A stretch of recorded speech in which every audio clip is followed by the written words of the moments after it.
चलित आईसीसी महिला दिनिकिया विश्वकप रे ऑस्ट्रेलिया विपक्ष प्रतिशोधमूलक विजय सह फाइनल प्रवेश करिछि। भारतीय दल 7 थर विजेता ऑस्ट्रेलिया को 5 विकेट हराई भारत तृतीय थर पाई फाइनल खेलिबाकु जाउछि। रविवार हरमनप्रीत दल प्रथम थर फाइनल लिस्ट दक्षिण आफ्रिका को भेटिबो। जेमिमा राड्रिगस प्रथम विश्वकप शतक मध्य तांकर क्यारियर श्रेष्ठ पारी जरिया आसीछि। लीग पर्यायर भारतर 331 रन को पिछा करथिबा ऑस्ट्रेलिया उपरे मध्य हरमनप्रीत दल प्रतिशोध नहीं जाइछि।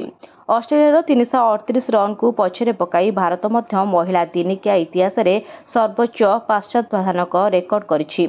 एही खुशी भारतीय क्रिकेट प्रेमी मनरे अपूर्व सिंहरण खेलाई देछि। ऑस्ट्रेलिया हेउथिबा 339 रन लक्ष्य को पिछा करी भारत पावर प्ले भितर 2 विकेट हराई 60 रन करथिला।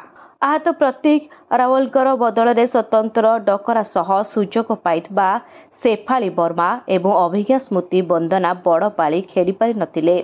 एही समय किंतु जेमिमा रड्रिगस एवं अधिनायिका हरमनप्रीत कौर तृतीय विकेट पाई 176 रन जोड़िबा भारत विजय आशा संचय करथिला।